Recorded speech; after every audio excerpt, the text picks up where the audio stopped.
If you want to create a great experience for your customers, then you better create a great experience for your employees. You need to give them roles to play. You need to help them characterize those roles and then let them perform it on your business stage to get them to become the employees you need as well as the people they want to become, right, as workers and in their lives. Welcome to the Work for Humans podcast. This is Dart Lindsley. I'm very proud to announce that I recently had an article published in the Harvard Business Review. As a result, Work for Humans is getting an enormous influx of new listeners. And to give them the best possible introduction to the show, each Thursday for the next couple of months, I'll be revisiting a past episode like this one that was both popular when it was released and supports the points made in the article. Don't worry, new episodes will appear on Tuesdays as usual. Joe Pine was the first to identify many of the trends that have animated business for the last 2 decades. The trend away from simple mass production to mass customization, and the emergence of the experience economy. I wanted to have Joe on the show to talk about how those trends are influencing the future of work and how companies might mass customize experiences for employees. Joe is an author, speaker, and management advisor to Fortune 500 companies and startups. He previously served as visiting scholar with the MIT Design Lab, as a professor at Duke University, and a manager at IBM. He's a co-founder of Strategic Horizons LLP and a lecturer at the Columbia University. Joe and I discuss his recently updated and extended edition of The Experience Economy, why he extended the ideas to now include the transformation economy, why companies that don't compete on value end up having to compete on price, the management style needed to create high margin value for customers, brand authenticity, how to revitalize flagging companies, the importance of company exploration and innovation, as well as much more. Okay, of course, if you enjoyed this episode, please subscribe to Work for Humans wherever you listen to podcasts. Your support moves this podcast forward, and I do appreciate it. And now, my conversation with Joe Pine. Joe Pine, welcome to Work for Humans. Thanks, Dart. It's a pleasure to be with you today. This is the first time I've really engaged deeply with your work, which is weird because I have felt like I've known about your work forever. And there were a lot of surprises for me in it. And so the 2 things I dug most deeply into were mass customization, the book, and the experience economy. But I also dipped into some of the other ones around authenticity and other pieces. And I'll tell you what surprised me. First of all, I didn't know what I was in for. I think each of those books could be a graduate course. They are deep, they're well-researched, they're interesting. And the other thing that I didn't know is when they were written. Because those 2 concepts were so important to the last 20 years that I thought that those books were descriptive of mass customization and descriptive of things that were happening. But the truth is, they were written early enough that they were predictive of that. I think where I want to start is with the experience economy. And it's partially because you just recently released a new version of that book with some additional material. So for people who haven't been exposed to that, what is the experience economy? And in particular, what's the progression of economic value that you describe and what drives us down it?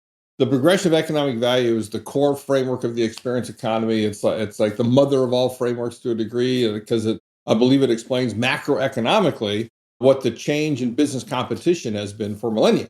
It starts with the agrarian economy where people grew produce and raised animals and farmed and extracted minerals, right? All that stuff that has to do with taking stuff out of the land and so forth. And the commodities were the basis of the agrarian economy, right? We still have commodities today, but if you go back, let's say to the year 1776, the percent of people that were employed on farms in this country was over 90%, if you can imagine that, right? Over 90% of people employed were on farms. And today it's less than 2%, right? Going down to 1%. Why?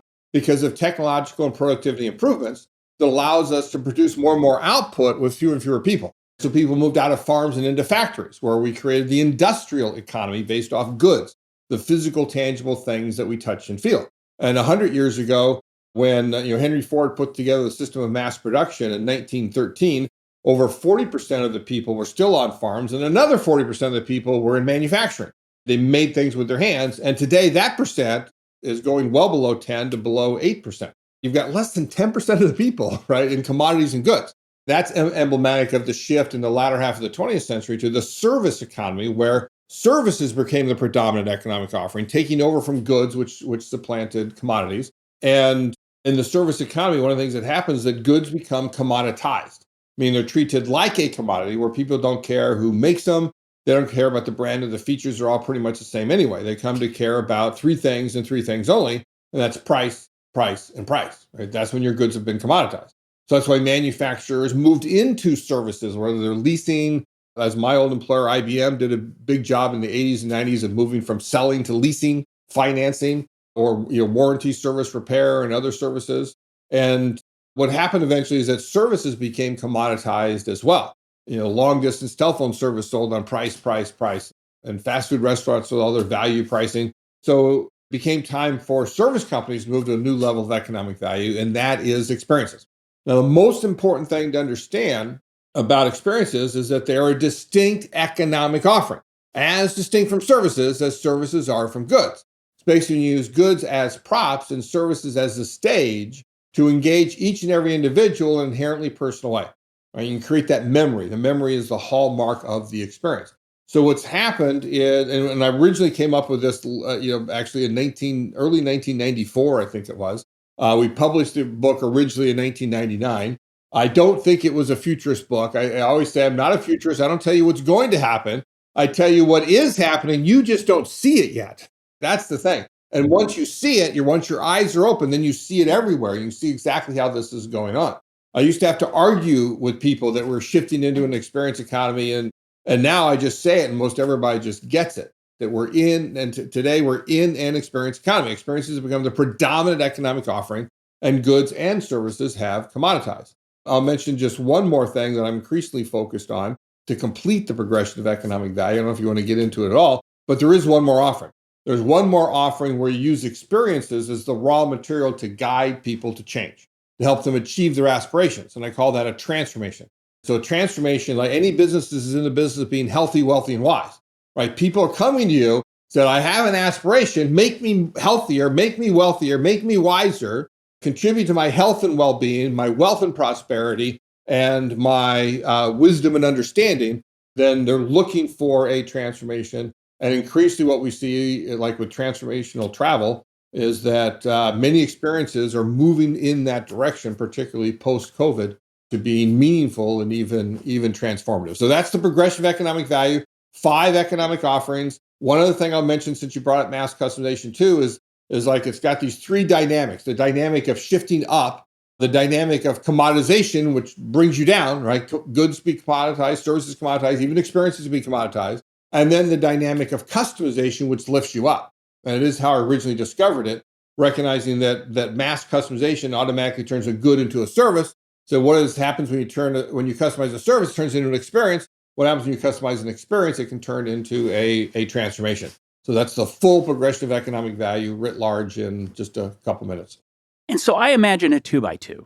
And I imagine a 2x2 where one axis is mass customization. It starts with from mass production, which is all about uniform goods, maybe uniform services, and goes toward more and more bespoke solutions. And I see this other axis, which is toward experience and ultimately toward transformation.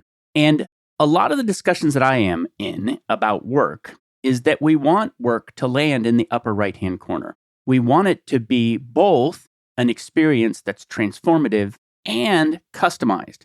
And so I want to see if the trends that you have seen in sort of the traditional market for products and services to experience, if we see some of it in the experience of work. Yeah, absolutely. I mean, I've long said that if you want to create a great experience for your customers, then you better create a great experience for your employees. You need to give them the wherewithal to be able to stage that experience. And in particular, the original subtitle of the book, when it first came out in 1999, and it is amazing, like 25 years later, almost, we're still selling copies and people are still discovering it. But the original subtitle was "Work is Theater and Every Business is Stage." And we mean that literally. It's not a metaphor, work as theater. It is a model. Work is theater, that when you're in front of customers and you're staging experience, then your work is theater. You need to engage the customer, the audience of that performance that you're doing. And so one of the key things with work in the experience economy is you need to direct your workers to act. You need to give them roles to play. You need to help them characterize those roles, let them rehearse even, and then let them perform it on your business stage. So a lot of it is giving them the wherewithal means that you enable them to act. And that's what a lot of companies don't understand. But even beside that, particularly in today's world, you need, even if you're not staging experiences, you need to create a great employee experience and even a transformative employee experience to get them to become the employees you need, as well as the people they want to become, right, as workers and in their lives. Let's talk about the boundary between experience and transformation. One of the things you said, I think it was in the most recent version of the experience economy, is that you can tell that there's something going on when people are buying a product that's uncomfortable, that's hard work. They're buying a gym where they want to be really, uncomfortable because it's transformative. So, what's that threshold between experience and transformation? No pain, no gain is the issue with those. So there all these economic shifts. There's no hard and fast, bright black line that says, okay, now you're the other than what you charge for. As a company, you are what you charge for. If you charge for undifferentiated stuff, you're in the commodities business. If you charge for tangible things, you're in the goods business. If you charge for the activities your people perform, you're in the services business. And economically, you're in the experience if and only if you charge for time, because that's what they're buying from you is time well spent. That's what they want. And so you charge an admission fee or a membership fee or a per play fee, like with a slot machine, and all these ways. And one of the amazing things we've seen over the last 20, 25 years is how many companies, including manufacturers, have got into the admission charging business and charge for experiences. With transformations, it is charging for outcomes, because that's what your customer wants, is they have an outcome, and you charge for the demonstrated outcome that they achieve. There's many different ways to do that as well. So that's the only sort of bright line between them, because what also happens in any one of these economic shifts is people always give away the next level of value to better sell what they have today.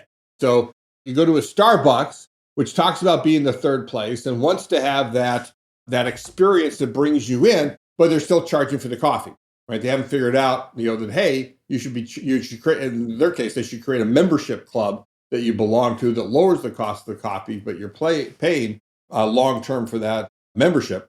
And the same way, a lot of experienced stagers give away transformations in the sense that they don't capture the value that they are creating with customers. So one thing, Dart, is that we recognize we only ever change through experiences, right? Period.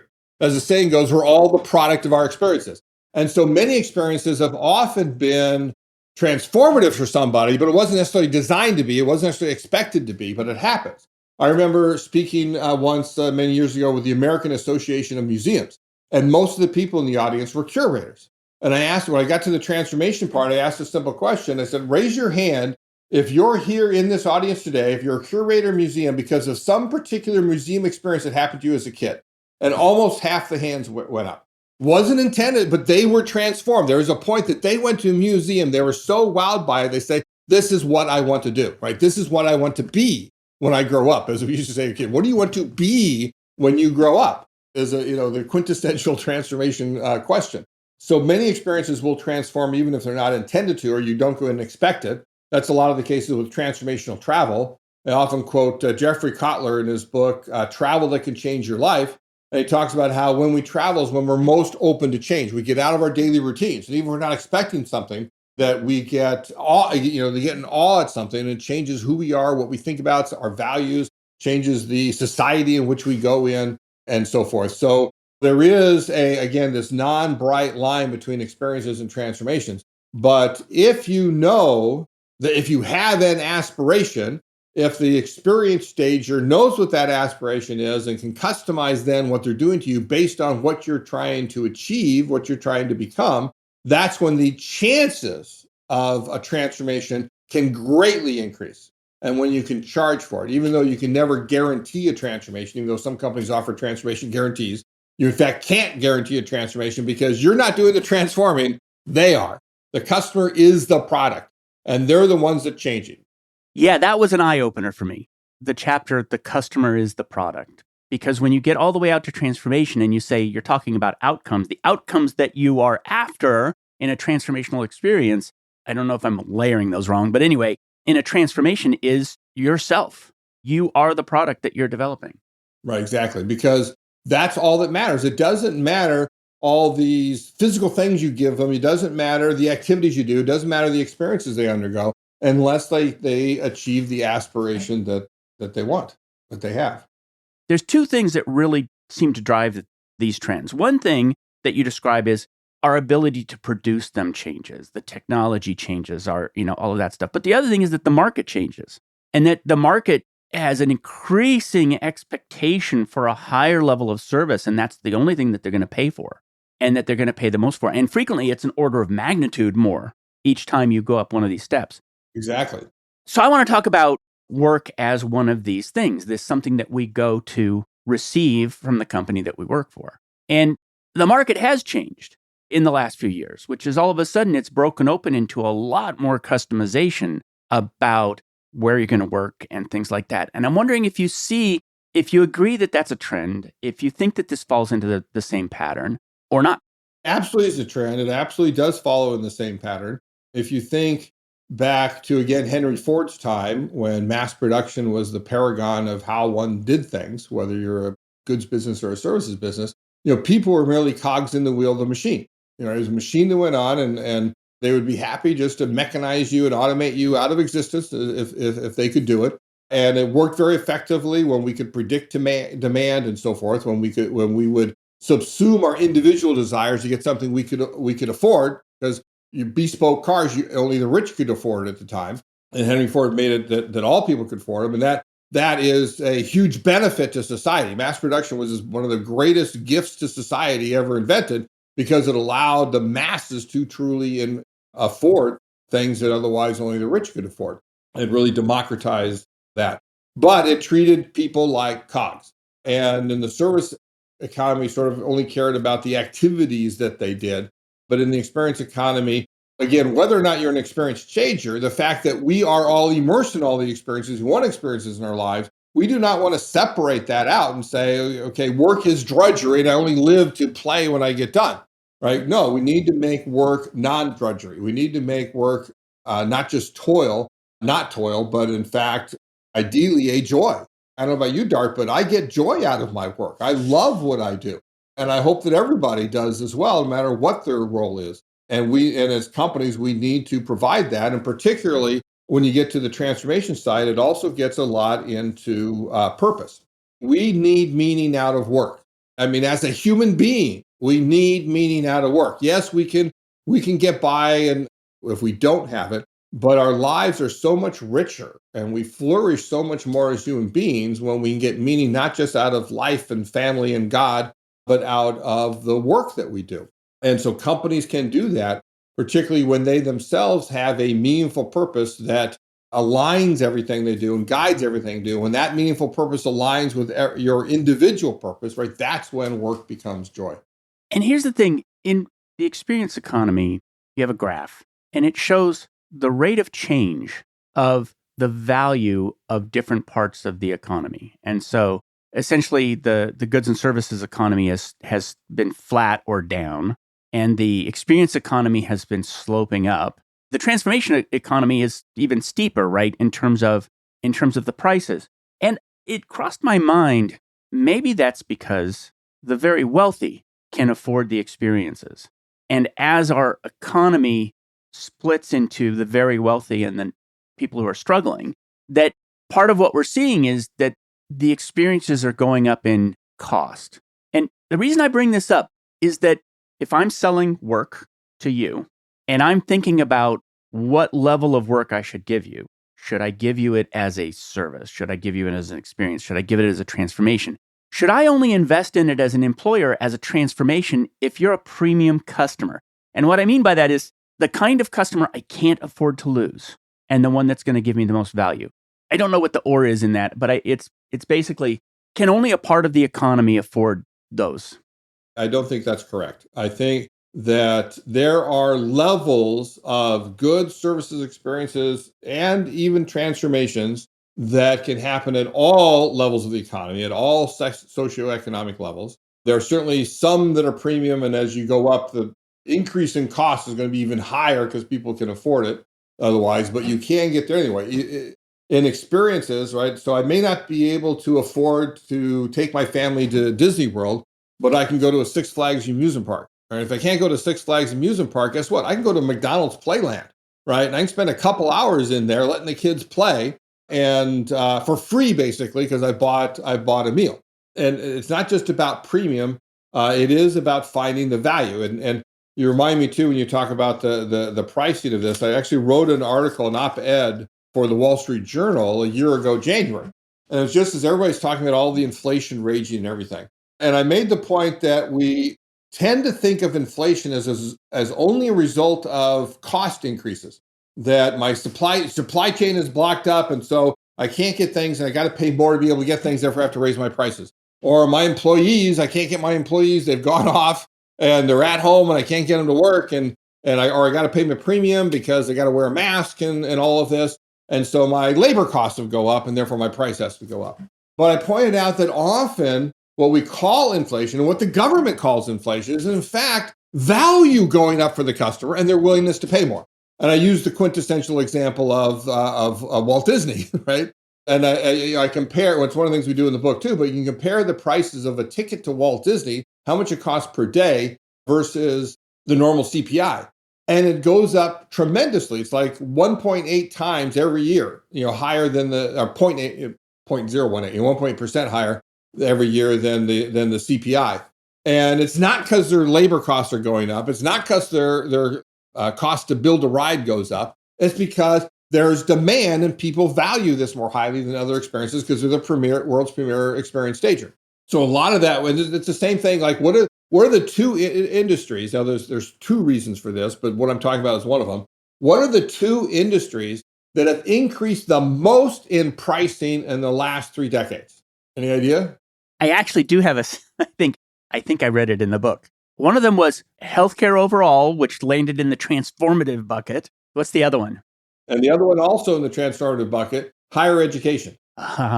Tuition prices have gone up huge, right? Now, both of them have non-market reasons for that, which is in education, the government subsidizes the price of education, and therefore they don't have to discount in order to get it because it's being subsidized basically. And if the government stopped doing that, tuition would be lower. And the same with healthcare, you've got the basic problem that who should be the customer, the patient, is not the customer, it's the insurance companies that are the customer. And you got all this dislocations of value because of that. But in part, it is because we value them more highly, right? They're healthy, wealthy, and wise. Again, so that's where value is going. So people are willing to pay more. On the transformation end, we talked about, yes, you can go to Bali. I just yesterday got this example of this company in Bali called Revivo that have this wellness thing. And before you can book it, I think it was, they ask you 80 questions to be able to customize exactly what happens. And I'm sure it's like tens of thousands of dollars to go there for a week or two. But you can also go to, remember the YMCA? You can still go to the YMCA and use their gym equipment for a low monthly membership that most people can't afford. There's always something at every socioeconomic. You can always buy a self-help book and just do it off of there if you want and be your own general contractor for your transformation.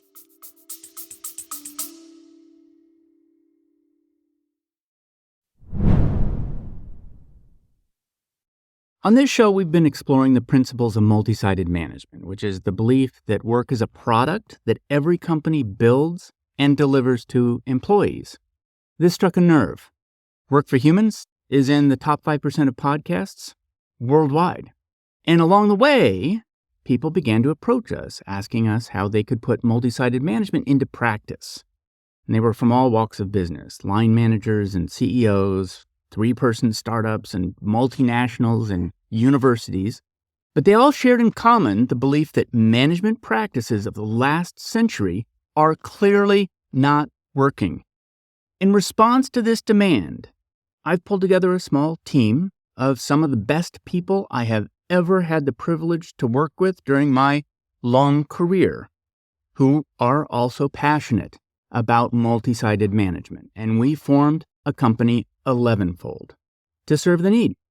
If you want your employees to feel more alive at work, you want happier teams, lower turnover, and you want tools that traditional management failed to give you to balance the needs of the company and the needs of your teams, let's talk.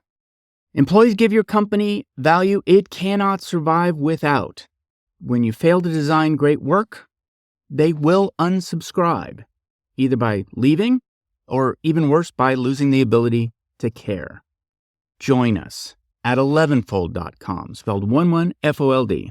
Let's change management. Here's a question.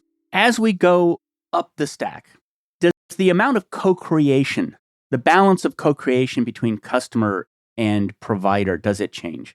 Yes, absolutely. I mean, so one, obviously, if you're mass producing a good or a service, and even an experience, there's no co-creation. That's one of the things they long said about Disney. I did a lot of work with Disney for a number of years and talked about the fact that you are a mass experience. You're not doing anything based on who this individual customer is.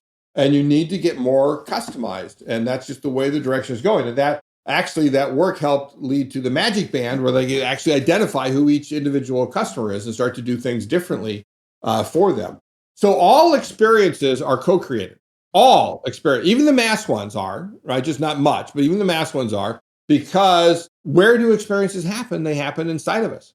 Exactly. It's our reaction to the events that are staged in front of us. So we co-create our experience. If you and I, Dart, go to the same place at the same time, have the same experience, we're going to rate it differently. It's going to be different experiences for us because of who we are as individuals, our past experiences, how we've been primed for the event, our mood that day, all of those things different. But what customization allows you to do is get more and more co-creation as you go about. So commodities, goods, services exist outside of us, but experiences happen inside of us, and transformations change us from the inside out.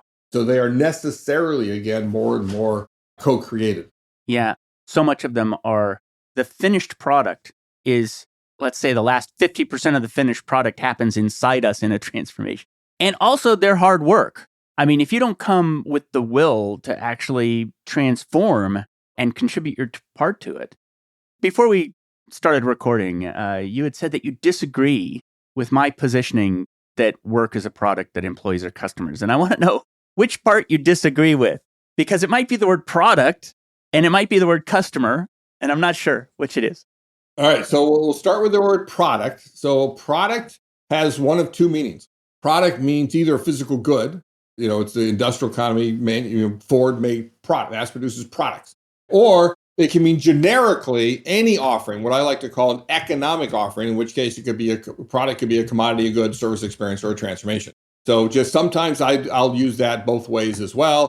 I've got this matrix that's called V2x2 by many people, the product process matrix, because that was its original name. Never wanted to turn it, but I recognize, well, the product doesn't have to be goods as it originally was. It can be any one of the economic offerings. So that's just a normal of just define your terms and understand what you mean. So the issue I have is with employees as customers, and I'm open to this. My original thought, and I thought this way when the first time I heard it, 30 years ago, when people started talking to employees as customers, is that words really matter. And if you call them a customer, you're going to treat them differently. And that's what you want to have happen. You want to treat them differently. And what I'm afraid of, then you lose sight of who the real customer is. Because if you look up dictionary definition of customer, what's the customer? The customer is the one who's paying you money. Obviously, employees aren't paying you money. I'm going to disagree on this point, and it's partially because I'm redefining the word customer. Well, see, there you go. We got to redefine it. Okay, but here's why. A customer is someone who exchanges value with your enterprise. I'm changing it from money to value, and is free not to, which is they're free to walk away. And it's free on a couple levels, free to take the job, free to leave the job, so there's freedom there. Yep. What's the term? Quietly quit? Right. Well, and actually, I also refer to it as the attention tax, the inattention tax, which is, I want to work, I want to do good work, but if my work is boring, I simply am incapable of paying attention to it the way I should. So in a multi-sided business, one side of the business is the revenue side of the business that's actually giving revenue. Let's take ad-based media, where you're watching TV, you're watching ads. The other side of the business is actually not revenue generating directly, and yet you invest enormously in their experience because you want them to be there as a viewing audience. And so, is somebody who's consuming ad-based media, are they a customer? I'd argue they are because they're exchanging value, which is eyeballs. Yeah. So that's an interesting perspective. I like where you're going in terms of it makes sense. Always a good start. Right. But the example you just gave is like, no, they're not the customer, they're the product. It's their eyeballs that are the product of what they're really after. And this is part of what I mean by when you start using terms in a different way, then bad things happen, right? And one of the bad things that happened with TV, for example, is where it became purely advertising motivated and where the customer or the viewer is the product being sold to advertisers. Instead of, again, coming up with an admission feed or membership feed offering, which now we see with streaming services, right? Well, now I'm paying a membership fee to belong to Netflix or Paramount Plus or Amazon Prime or HBO, et cetera. And now, guess what? They do things differently because of that, and particularly get rid of ads. Now, of course, they're recognizing, well, but we might be able to make more money if we did have an ad-supported thing. And what I like I actually like that they do that because now customers actually have that option. It's not free, it's still a lesser amount. And now they know what they're paying for. They're still a customer because they're still paying, but they know what they're giving up in terms of that. I value no advertising much, much too highly to do that. I completely agree. And I'll tell you how this we're just hanging up on the word customer. I interviewed Jeff Parker, who is one of the people he's at Dartmouth, who put the math behind multi-sided businesses. Right, platform revolution. Exactly. And he just got around it by just calling both ends of the business a user. And so, if you were a platform and you had developers on one side and you had, people who were going to use the apps on the other side, he called them users. And it's partially because we kept getting wrapped around the axle around the word customer. Of course, users are the generic word for customers of manufacturers. But on a multi-sided platform, you can see that. And going back to employees as customers, while I intellectually rebel at it, I have seen it work. I have seen it made a difference. And I assume you can tell me about all these other examples of where it is, in fact, better for the company if they view them as customers. I would say, I'm not sure that you couldn't have the same change happen, the same good benefits happen by viewing them as with an enlightened view of what an employee is, which is not a cog in the wheel. But some people may need that sense of the term customer. The fact that you say that there is work product, well, yes, certainly there's work product, but the work product is in fact what the employees do for customers. So bottom line is, I wouldn't say there's anything intellectually dishonest, that there isn't necessarily anything bad, that it can in fact be a lot of good, as long as you ensure that the end customer, the one who's paying you the money, the one that is funding the entire company, is still kept in mind and thought more highly of than the internal customers. Yeah, I accept that. And there's a part to this, which is one of the things that you mentioned, is that if you end up in the mass production business, you end up in the price business. As you move up the chain toward experience, you end up in the value business, in the value creation business. Well, if we extend this metaphor into work, what I pay you is, it may be a negative number, but let's see if I can say this right. If I'm giving you a terrible experience as somebody who works for me, the only real choice I have to do is to buy you. In other words, I have to pay more for you for that horrible experience. Exactly. There was a study done a little while ago, quite a while ago, where they took the scientists leaving academia who were going into private business, and they looked at the companies that allowed them to publish versus the ones that didn't. And they got paid more at the ones that did not allow them to publish. Why? They wanted to publish. That's a part of what they wanted from work. And so if you were going to go work for that company, they had to pay you more. But if you could go to a company where they'd let you publish, they could pay you less. And so there's a way in which, if you do it wrong, you end up in the price business. Yeah, that's exactly right. There is value we get out of work, and it absolutely affects the amount of money we're willing to accept for it, which is the same with customers. If you clothing manufacturers, because they're mass producers and can't do forecasting well because it's impossible to do forecasting well, right? Always have leftover clothing at the end of the year. And what do, they put it on fire sale. And they put it on fire sale because they say, we didn't create value enough for you to buy this at regular price, so we're going to have to discount it and make it less price. And you, by the way, will also have to sacrifice because it won't be exactly what you want, or you would have bought it before. So it's the same thing with employees. And again, it bolsters your point about treating them as customers, because you do have to pay more for drudgery work, pay less for joyful work. Yes. Let's actually talk about the management philosophy that goes with experience, because it's a different management philosophy that goes with this more agile and more bespoke kind of delivery. What has to change in terms of the management philosophy? There are a number of things. You have to change the core mindset. The core mindset of mass producers and industrial production is push. Right? We're going to make something, or we're going to push it out there until somebody buys it. And with mass customization and with experiences, it's pull. You want to pull from the customers what they understand and then do something for them.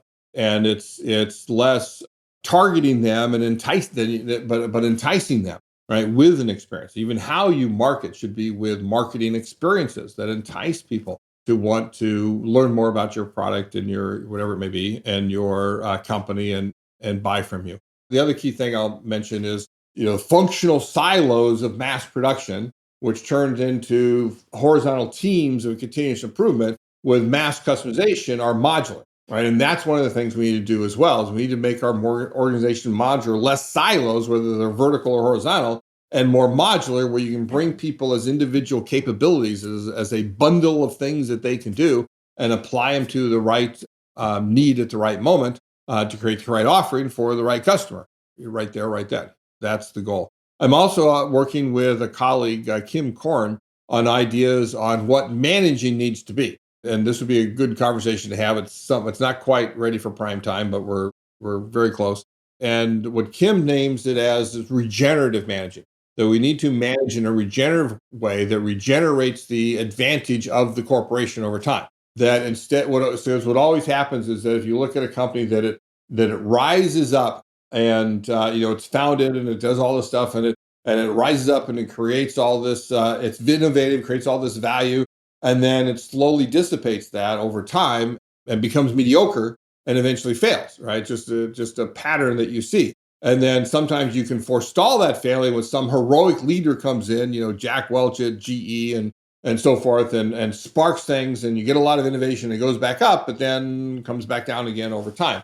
It's the natural thing, because the ecosystem of any company tends to be more innovative than it is. It's Joseph Schumpeter's Gales of Creative Destruction. That's just what goes on.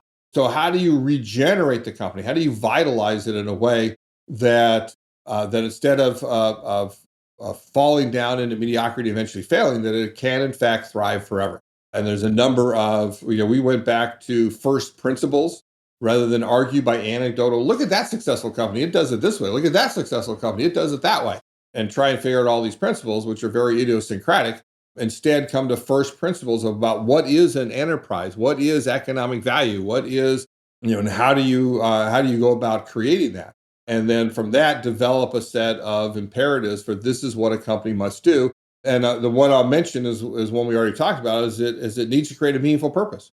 And if you don't have a meaningful purpose, you're never going to be able to keep people aligned and involved and engaged enough. Again, everything you try and do over long term, that eventually the people become disengaged and so forth. So that meaningful purpose aligns what everybody does. So you don't have to command and control what they do. They know, right? Does this fit in with the purpose of the company or not? I draw a connection here to a little bit to the work of Fred Reichheld, who was also on the show and talked about value extraction as a business practice versus value generation, which is that value generation includes the value you create in your customer, the long-term loyalty is there.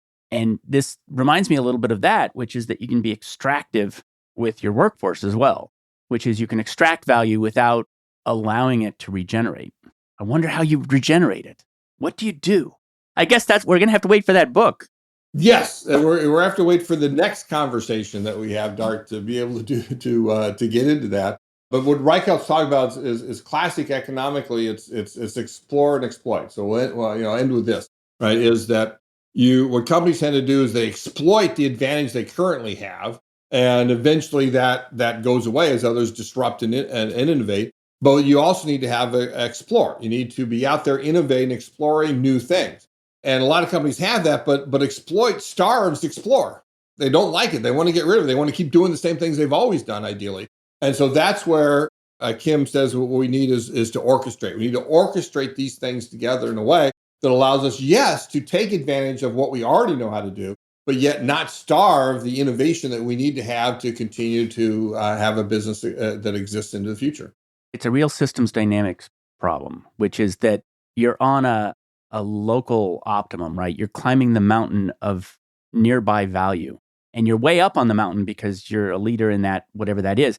It's very hard to start climbing another mountain, and how you allocate budget it's very challenging to do that. I have a wrap-up question here. You've been in the sort of the paradigm shifting business for a long time. Words of wisdom to others in the paradigm, subverting the paradigm business. Great question.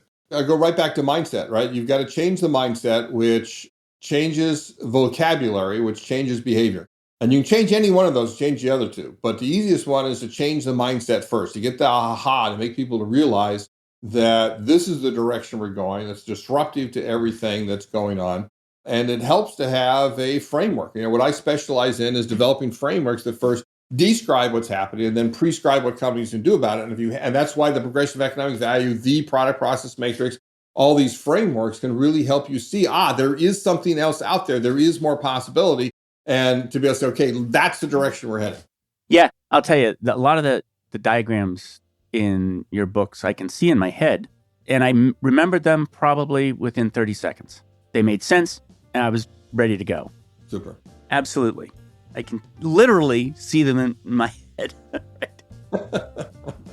All right. Well, look, thank you so much for coming in and talking today. It was a lot of fun. All right, Dart. It was a pleasure. I look forward to doing it again.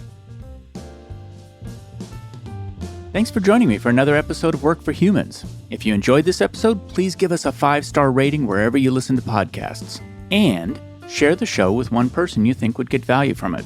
Believe it or not, this really helps us grow the show and reach more people who want to build the kind of work that people really want. As always, thank you to my producer, Jason Ames at Ninth Path Audio, for his insights into content and his high standard for quality. Final note, the opinions shared here are my own and not the views of Google or Cisco Systems. Thanks again for listening. See you next time.